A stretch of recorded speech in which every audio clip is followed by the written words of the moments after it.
Hey, salut à tous les gars, c'est Ren, j'espère que vous allez tous très bien, moi ça va parfaitement bien parce qu'aujourd'hui on se retrouve pour faire une petite vidéo pour parler d'un film qui est excellentissime, que j'ai découvert récemment, qui vient tout juste de sortir sur Shudder aux States, un film qui a un petit peu fait parler de lui sur TikTok, qui m'a très clairement intrigué et dès que j'ai pu le regarder, j'ai sauté dessus, c'est clair, et on va parler du Late Night with the Devil, c'est parti.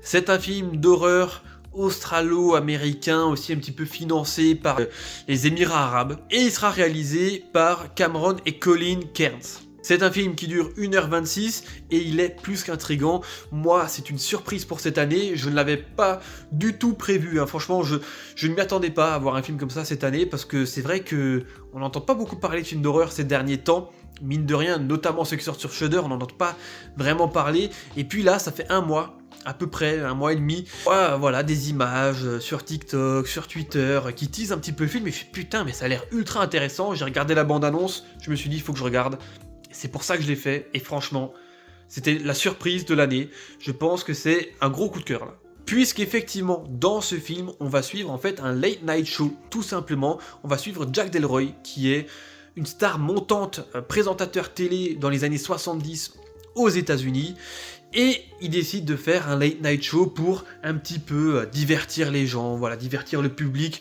parce qu'on est dans un contexte aux States dans les années 70 où la violence est omniprésente, avec les documentaires, les infos, tout ça, tout ce contexte de guerre, les tueurs en série qui commencent à popper en masse, et bien évidemment, on le sait, aux États-Unis, il y a aussi eu un moment une mouvance avec les sectes satanistes dans les années 70, qui voilà, faisait clairement une ambiance très froide et très violente, et globalement, c'est vrai que ça donne pas tellement envie de s'éclater, quoi. Sauf que lui, il a décidé de faire son émission pour divertir les gens, et ça marche à merveille. Il est en train de connaître une apogée, vraiment une ascension fulgurante pendant quelques années, et malheureusement, après le décès de sa femme, c'est la chute libre.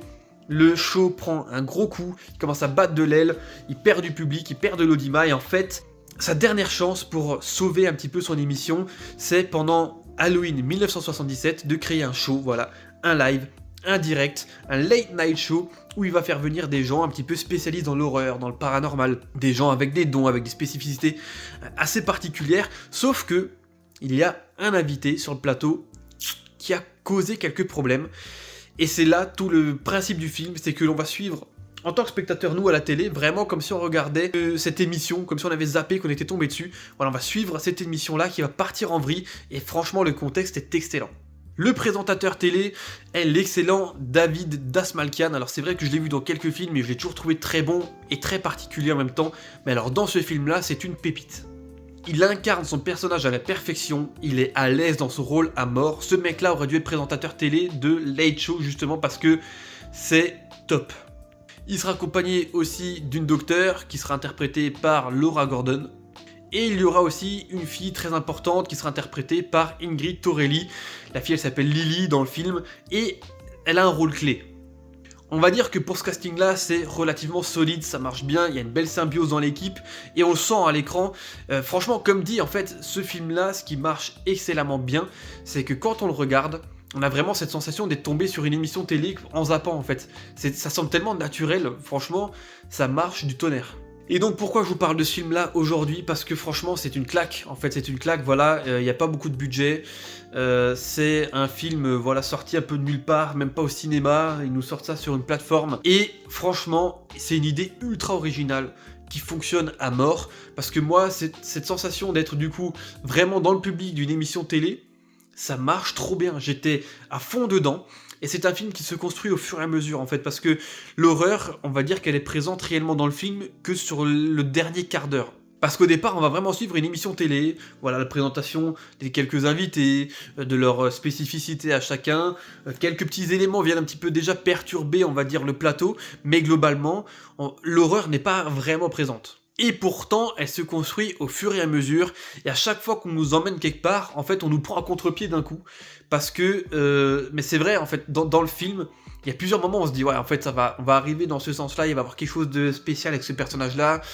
On nous laisse croire jusqu'au dernier moment que c'est le cas, puis finalement non, puis d'un coup, autre rebondissement, il y a quelqu'un d'autre, il y a quelque chose d'autre. En fait, il y a plein de choses qui se passent, et c'est super intéressant. Sur 1h26, je me suis pas fait chier du tout, alors qu'on pourrait se dire, ouais, peut-être tu regardes une émission télé comme si t'étais spectateur, c'est-à-dire que souvent les caméras sont faites comme si on était voilà, en train de suivre une émission qu'on peut voir à la télé chez nous en France ou même aux États-Unis. On a des plans de caméra fixes, des plans d'ensemble du plateau et aussi des plans qui sont un peu plus zoomés sur certains personnages en fonction de leur interaction. Et pourtant, ça marche super bien, il y a un dynamisme là-dedans qui est top. Le film étant 4 tiers, ça pareil, c'est fait exprès pour nous rappeler les années 70, vu que, je rappelle, cette émission se passe en 77. On a un grain à l'image qui est fantastique, qui rapporte un côté rétro, un petit peu vintage comme ça. Ça a un charme fou, c'est trop bien, les personnages dans leur costume, dans leur attitude, font vraiment personnages des années 70, que l'on aurait pu voir dans le showbiz un petit peu, voilà, à la télé. Le présentateur, c'est vraiment un cliché des présentateurs américains qu'on imagine dans les années 70-80, franchement c'est parfait. Quand le présentateur télé du coup donne un peu des interactions à son public, on a l'impression d'être directement visé, donc ça, on a vraiment un lien direct avec les personnages du film. En tout cas, c'est mon cas, je me suis vraiment lié avec les personnages du film, c'est quelque chose qui est assez rare, et qui pour le coup a fonctionné à merveille ici. Ce que j'ai trouvé aussi très charmant dans le film, c'est les effets spéciaux, parce qu'ils sont volontairement, je pense, faits également un petit peu à la rétro, c'est-à-dire avec de la prothèse, avec du sang, voilà, du sang très matériel comme ça. Moi j'adore ça, franchement c'est très bien fait. On a aussi quelques petits effets visuels au niveau de l'électricité. À un moment il y a quand même quelque chose au niveau de l'électricité dans le film qui marche bien, ça fait très vieillot, ça fait un peu low budget, mais moi je trouve que ça a un charme fou en fait. Et tout le long du film, on a une pression qui se construit autour des personnages. On le sent quand même qu'on est dans un film d'horreur parce qu'on se dit à quel moment ça va déraper, quel va être l'élément déclencheur. On attend ça tout le film. Et quand on arrive sur le dernier quart d'heure, qu'on a une succession de scènes complètement folles, où on a l'impression d'être manipulé un max, franchement c'est trop bien fait. Et moi j'ai adoré cette sensation d'être à un moment totalement perdu en fait. Totalement perdu entre... Est-ce que ça s'est réellement produit dans le film? Est-ce qu'on essaye encore de nous mettre un petit subterfuge comme ça, on vous fait croire que, et puis finalement non, en fait on sait plus. Et puis la fin laisse part à une interprétation vraiment, vraiment forte, je trouve. Et moi j'ai une petite interprétation, je vais peut-être vous en faire part derrière là. Avant de reparler de la fin, voilà, il y a quand même quelques éléments que j'aimerais encore appuyer, notamment sur les effets gore. Pareil, il y a... Alors le film, comme dit, hein, il est très bien construit, et on a le côté horrifique du film sur le dernier quart d'heure, et on a quand même malgré tout 2-3 effets gore qui sont vraiment bien faits. Je pense à un mec qui brûle, clairement, il brûle, il prend feu, il fond comme ça, c'est pas mal du tout. Il y a des gens qui se font ouvrir le bide, pareil, c'est un côté un peu dégueulasse comme ça, et c'est pourtant très bien fait, malgré le côté rétro, et encore une fois, assez low cost. Et tout ça, ça apporte franchement un charme au film que j'ai rarement ressenti, rarement vu ces derniers temps. Je trouve que c'est vraiment des points de qualité qui font plaisir à voir. Vu que c'est une idée originale, qu'on n'a pas l'habitude de vivre ce genre d'expérience de film d'horreur de ce point de vue-là, avoir tous ces éléments-là comme ça, moi ça m'a plu et j'ai été convaincu un max.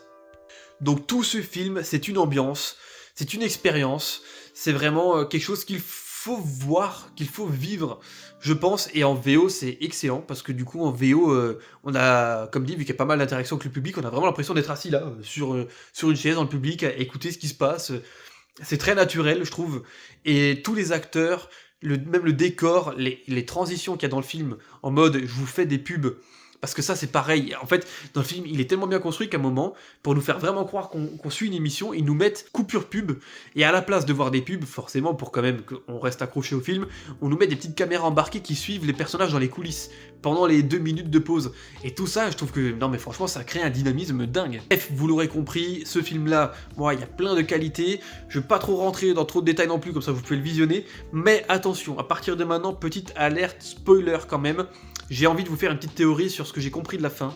Je suis pas allé lire d'ailleurs, j'aurais peut-être dû lire ce qui se dit sur internet, mais bon, je sais pas, je vais déjà vous dire un petit peu ce que j'ai pensé de la fin, ce que j'ai interprété. Peut-être je suis totalement à côté de la plaque, mais s'il y a des gens parmi vous qui ont vu le film et qui ont d'autres interprétations ou qui pensent comme moi, dites-moi dans les commentaires, je suis trop curieux là.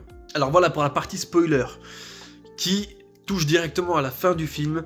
On a le droit à une scène d'exorcisme, d'invocation de démons sur le plateau du film, et en fait, cet élément-là est déclencheur de tout ce qui va se passer par la suite, en gros. On va voir directement après ça quelques personnages se faire manipuler, d'autres totalement vont mourir, hein. Il y a des personnages qui vont mourir sur le plateau de manière assez violente et à chaque fois bien graphique, bien détaillé, franchement c'est top. Après la mort de certains personnages où on a l'impression de voir un film parce que la cassette de l'enregistrement s'arrête un petit moment, on a une succession de séquences qui passent où notre personnage du présentateur de Jack Delroy est complètement en train de péter un câble, j'ai l'impression. Il revoit différents éléments de sa vie qui ont été plus ou moins importants pour sa carrière. Et on le voit à la toute fin, au bord du lit de sa femme qui est décédée d'une maladie. Et on le voit planter sa femme, en fait. Et quand il plante sa femme, on a tout de suite une transition où il est en train de tuer un des personnages du plateau. Voilà, d'un coup, on retourne sur le plateau avec les quelques cadavres autour de lui. Lui en train de planter la dernière personne qui avait l'air d'être vivante sur le plateau. Et en fait, ce qui est dingue, c'est que ça s'arrête comme ça. Et moi, j'ai l'impression qu'en fait, tous les éléments qu'on a vus avant, tout ce qui est un petit peu hallucination, un petit peu séquence un peu folle comme ça, qui n'ont ni queue ni tête, je pense que c'est tous les éléments qui l'ont rappelé des moments clés de sa vie. Et le prix à payer pour pouvoir avoir son succès, c'était la vie de sa femme. A priori, hein, d'après ce que j'ai cru comprendre, je pense que c'était de sacrifier sa femme pour pouvoir ensuite lui... c'était un style de pacte avec le diable. Voilà, en fait c'est ça, c'est un style de pacte avec le diable. Je pense que voilà, il a dû sacrifier des choses. D'ailleurs, il y a une phrase dans le film par rapport au sacrifice. Mais je pense que il a dû sacrifier des choses pour pouvoir arriver à son succès qu'il a là. Et le démon qui était a priori présent sur scène, voilà, sur son plateau, était là pour lui montrer que s'il a réussi, c'est parce qu'il a sacrifié un tas de choses et qu'il est étroitement lié avec le démon qui est là. En fait, je pense qu'il y a tout un lien dans tout ça.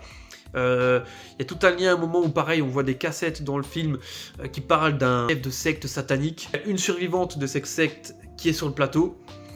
Et moi, je pense qu'à un moment, on nous laisse comprendre que Jack Delroy, maintenant qu'il est populaire, il aurait peut-être eu un lien avec une secte auparavant. Jack Delroy faisait partie d'une secte qui était étroitement liée avec la secte satanique de la personne qu'ils ont fait venir sur le plateau. Et il y a tout un truc qui essaie de nous faire comprendre que le démon, s'il était là, c'était bien fait exprès. Pour lui rappeler que si il a son succès, c'est parce qu'il a dû faire des sacrifices et qu'il a passé un pacte avec lui. Et donc voilà, moi c'est un peu mon interprétation. Je pense que c'est ça.